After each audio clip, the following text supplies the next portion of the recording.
Alright, so this lecture is being recorded. We continue from last lecture, partial amortization schedule, showing the first 3 payments, the last 4 payments, and the total. It is from chapter 14.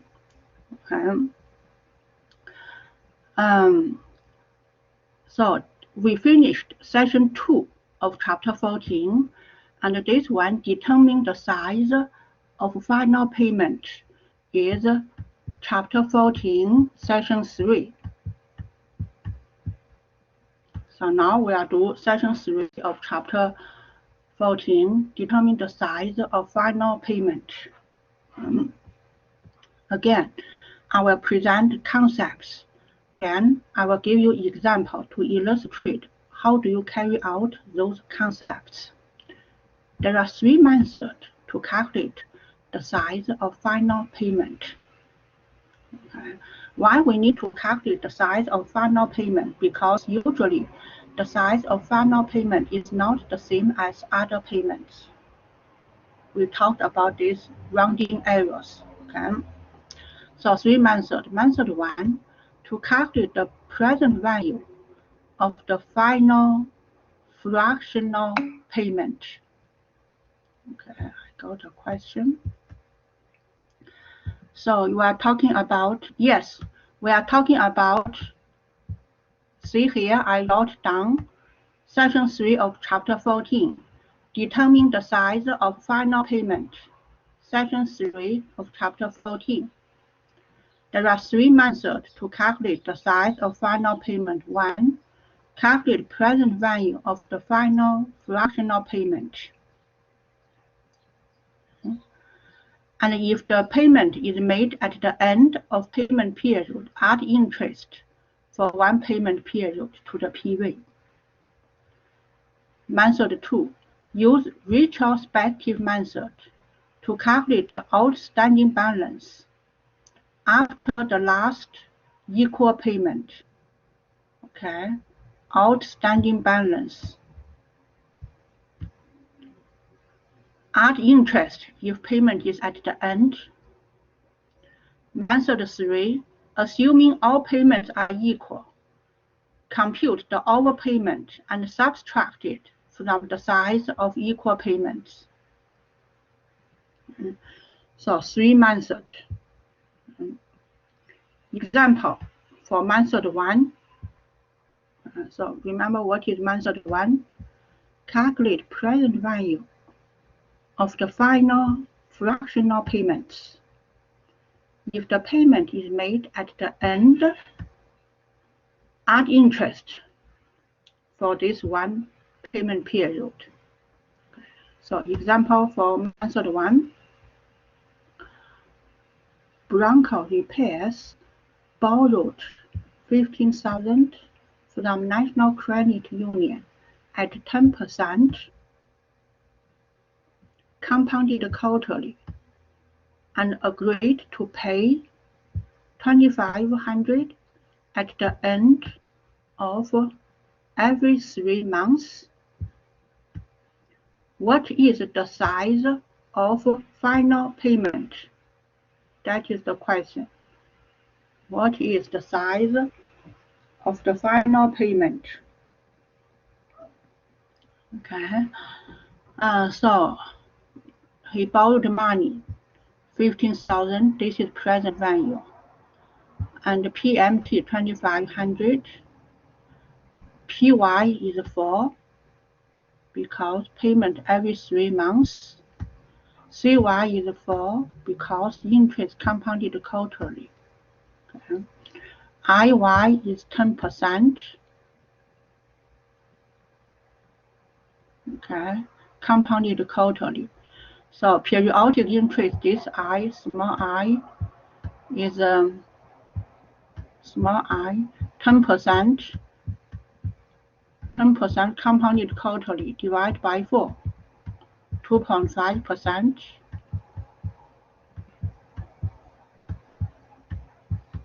It is the same as 0.025.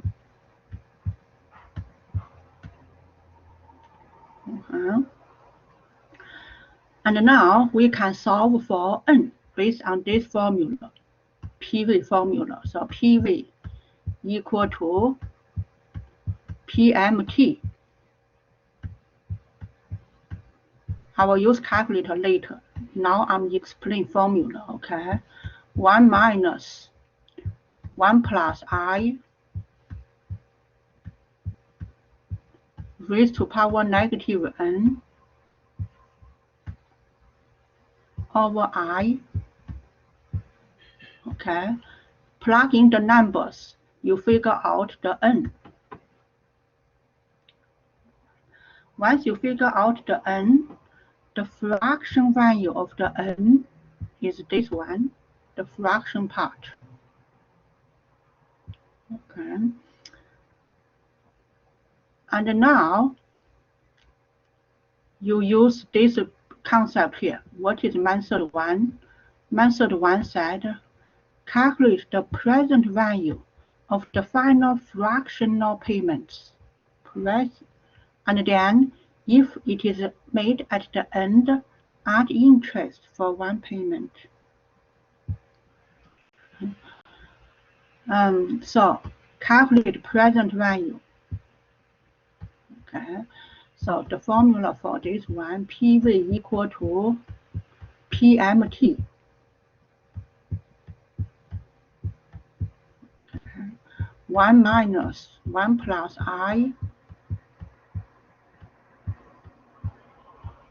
raised to power negative n over I. Okay. So the present value is this one here. Because interest is the payment is made at the end, so you need to calculate interest for one interval. Interest for one interval. And then final payment is present value plus the interest. Okay. And for this part, you can just use formula. But for this, the first part, calculate number of n, we can use calculator. How do I calculate the n? Okay, this n, you can use calculator. Or this n here. Calculator to calculate this n. So second, quit. It is at the end. Make sure your calculator is end. Second, PY. PY is 4. Down arrow key. CY is 4. Enter. Second, quit. Okay. 15,000. 15,000. That is the present value, PV. 25,000 negative PMT.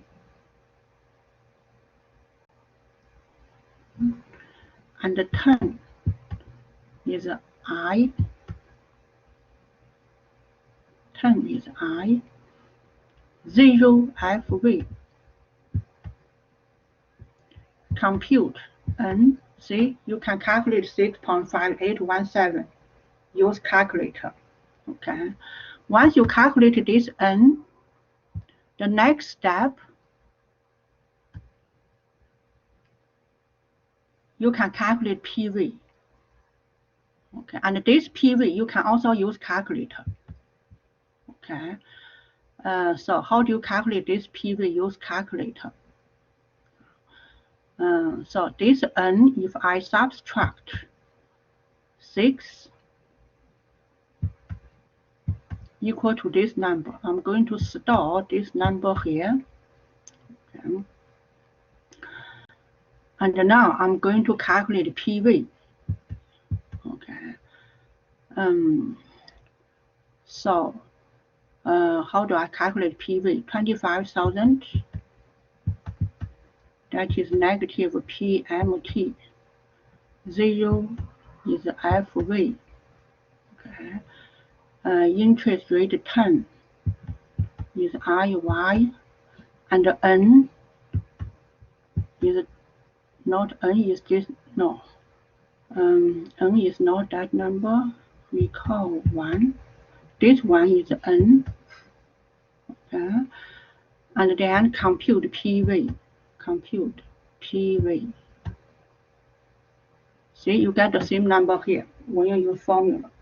Okay, so this PV you can also use calculator.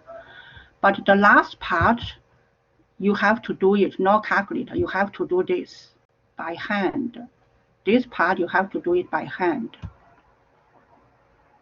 That's why you need to understand the concept. Okay, so the last part, you need to apply this concept here. See, calculate the present value of the final fractional payment at interest for one payment to this PV.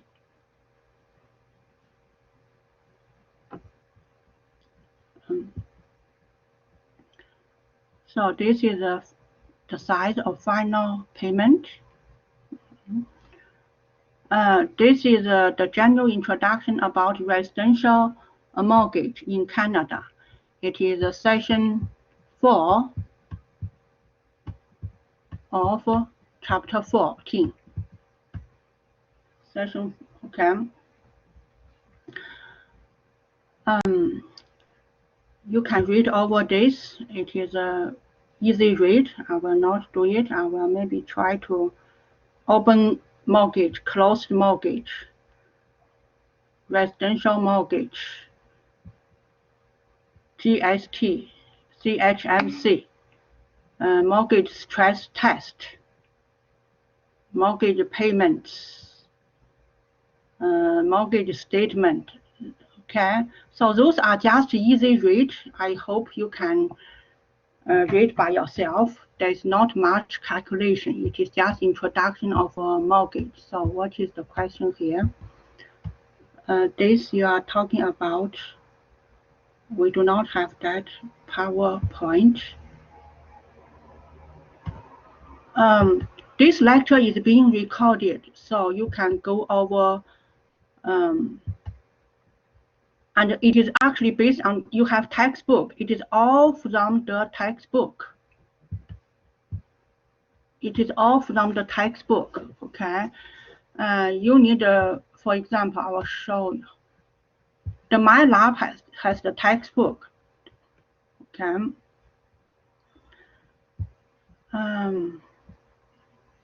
So, all right, so the summary of this chapter.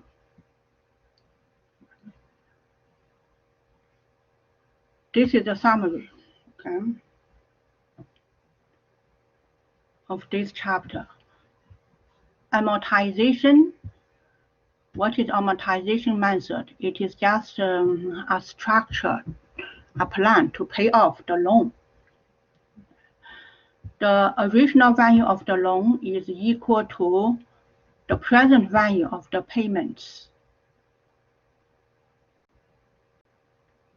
Interest is calculated on the unpaid balance, means unpaid balance is also the outstanding balance. A schedule, remember we have a table.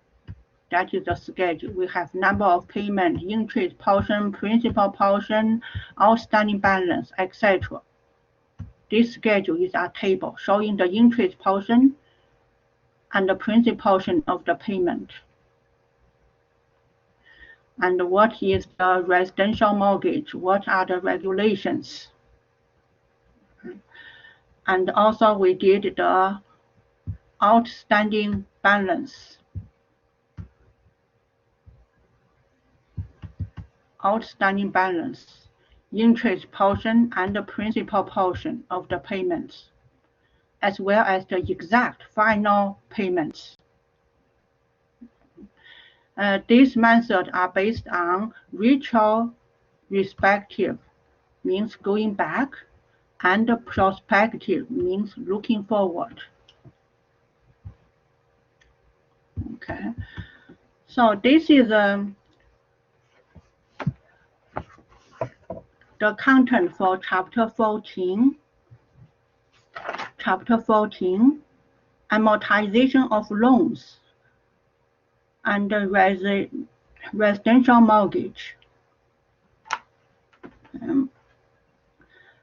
So any questions? We have 10 minutes left.